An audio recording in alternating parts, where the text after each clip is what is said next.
Prepárate, porque estos son los primeros capítulos de una lucha por el liderazgo en inteligencia artificial que promete ser apasionante y tal vez un poco aterradora.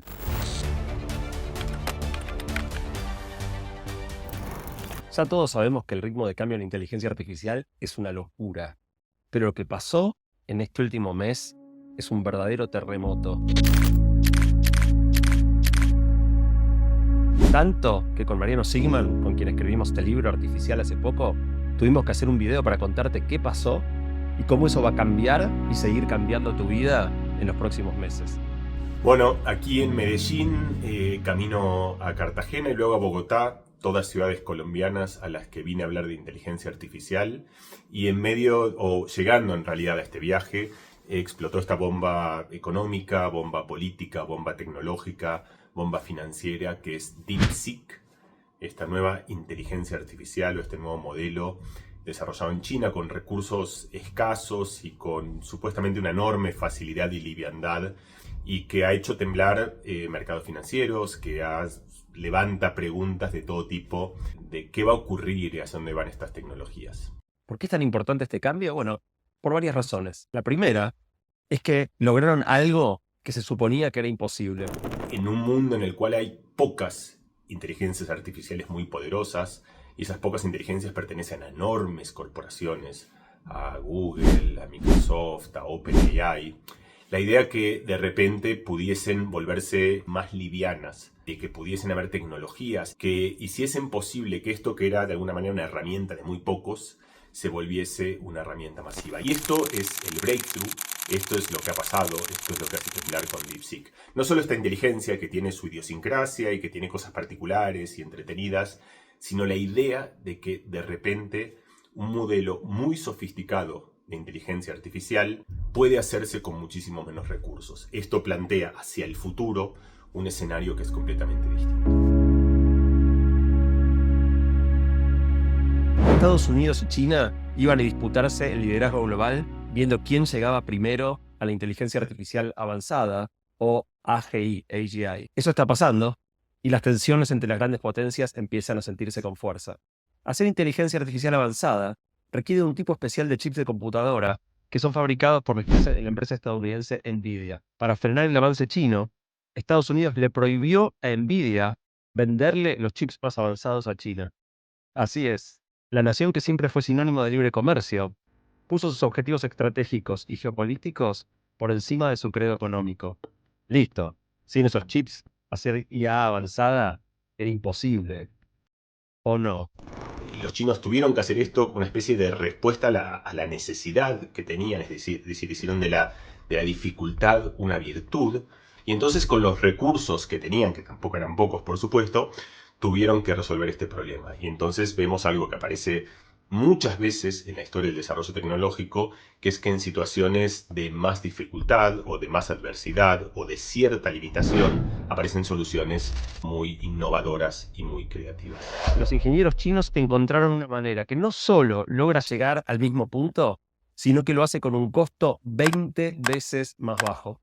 Esto es un sacudón gigante para las empresas de IA estadounidenses, porque como pasó en tantas otras áreas, los chinos pueden ahora dar un producto similar o hasta mejor por un precio muchísimo más bajo. De hecho, por ahora, DeepSeek es gratis.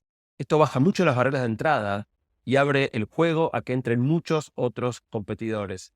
¿Cómo han hecho? Es decir, ¿qué ha pasado para que puedan hacer de manera tan liviana algo que era tan costoso? Y esto tiene un montón de soluciones, pero una de ellas, que se conoce también como parte del proceso de destilado, tiene que ver con aprender de los que ya han aprendido. Los primeros modelos de inteligencia artificial, en realidad lo que hacen son estas enormes redes que tienen que aprender un montón de parámetros, y para aprender un montón de parámetros nadie les enseña nada en realidad. Lo único que hacen es buscan datos, buscan esos datos con qué se relacionan, encuentran relaciones de unas cosas con las otras, empiezan a formar como cadenas de probabilidades, que son como cadenas lógicas de alguna manera, o lógica probabilística, que si alguien ha dicho eso es porque está pensando esto, o porque quiere esto, y en esas transiciones que empiezan a adivinar en este espacio gigante de una red vasta con muchísimos parámetros, empiezan a resolver este tipo de problemas.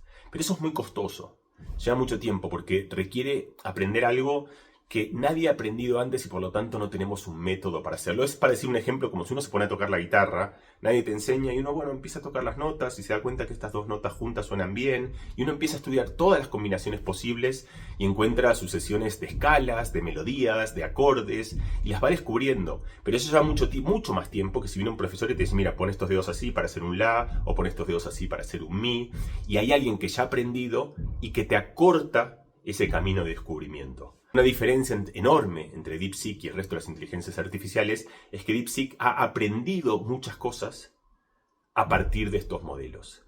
Y entonces entramos en una idea, que es una idea que es muy central en el libro que escribimos con Santi, que es distinguir inteligencia de cultura. Nosotros tenemos el mismo cerebro que tenían nuestros antecesores hace 5.000 o 10.000 años, pero nosotros hoy hacemos un montón de cosas. Estamos haciendo estos videos, pensamos sobre inteligencia artificial, escribimos libros, hacemos música, construimos edificios. Y cada una de esas cosas sucede porque uno no tiene que aprender la arquitectura desde cero, uno no tiene que aprender la ciencia de los materiales. Es decir, esta idea de Newton de que uno construye sobre los hombros de otros gigantes, digamos, que uno se va subiendo en esta escalera del conocimiento y que uno hace unos cambios incrementales basándose en toda una manta de inteligencia construida a través de una cultura que va cimentando y que nos va dando nuevas herramientas para con la misma inteligencia generar cosas que son cada vez más poderosas. Esta misma idea empieza a pasar con las inteligencias artificiales. Son inteligencias que no empiezan de cero, sino que se construyen sobre nuevas inteligencias y que aprovechan eso que esas otras inteligencias han hecho. Y a partir de eso empiezan a llegar más lejos y con mucho menos esfuerzo pueden hacer lo mismo y con el mismo esfuerzo pueden hacer mucho más. Otro aspecto novedoso de DeepSeek es que es de código abierto.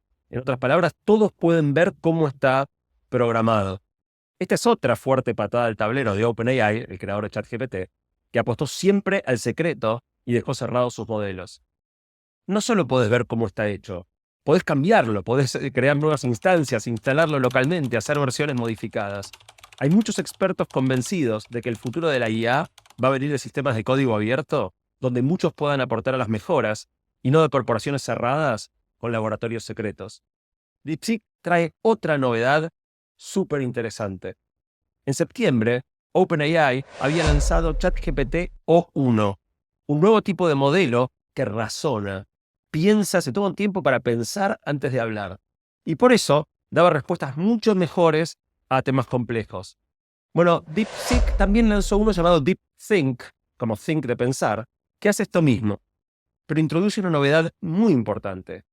Te permite ver cuál fue toda la cadena de pensamientos que hizo el modelo antes de responder, o uno no te lo muestra. Y es muy impresionante ver cómo piensan estos modelos. Si ver que nos daban respuestas inteligentes era sorprendente, tener un vistazo de cómo lo hacen es mucho más impactante aún. Ver el chain of thought, como se dice en inglés, la cadena de razonamiento, es una herramienta sumamente útil en sí misma. Mientras tanto, igual, OpenAI no se quedó quieta, también hizo de las suyas. Por un lado, seguramente vieron ya el modelo de voz avanzado que conversa como si fuera una persona, pero ahora también le agregaron visión. Podés compartirle la cámara de tu celular y que vea lo que vos estás viendo a medida que movés el teléfono y entiende perfecto lo que le mostrás. No solo entiende lo que le estás mostrando, infiere el contexto, se da cuenta dónde podés estar, por qué le podés estar mostrando eso. Eso tiene grandes aplicaciones, pero además es, por ejemplo, extraordinario para asistir a personas con discapacidades visuales. Otra cosa interesante que presentó OpenAI este mes es Tasks. Te permite encargarle a ChatGPT tareas futuras o repetitivas, que te haga acordar de cosas, pero por ejemplo una de las que armé yo es pedirle que todas las mañanas revise las noticias más importantes y, dado lo que me conoce, me envíe un resumen de las cosas que cree que yo tengo que saber antes de empezar ese día. La última novedad de OpenAI, hace muy pocos días, es que lanzó un sistema llamado Operator, operador, que es la primera versión disponible de un agente de IA. Un agente de IA es una IA que no solo puede contestar preguntas, sino que también puede tomar decisiones y ejecutar acciones en tu nombre. En el caso de Operator, puede usar un navegador para acceder a páginas web en tu nombre y completar tareas complejas online. Un ejemplo que la propia OpenAI dio es decirle que vaya a la web, que busque cuál es el tour de Roma de un día con mejores calificaciones y te haga una reserva. es el propio sistema el que decida qué página web ir, en qué secciones navegar, qué búsquedas realizar, cómo hacer las comparaciones, definir cuál es el mejor y completar la transacción para que tengas asegurado tu lugar.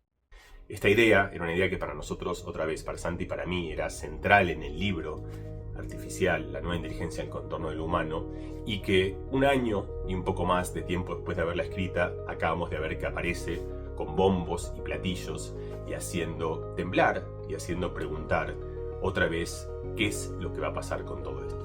Para eso estamos, para tratar de dar ideas, para tratar de entender, para tratar de razonar y para acercar estas cosas que están ocurriendo sobre la premisa en realidad y sobre la base de que entendiéndolas siempre podemos actuar de una manera que sea un poquito mejor. Espero que te haya resultado interesante y gracias por mirar este video.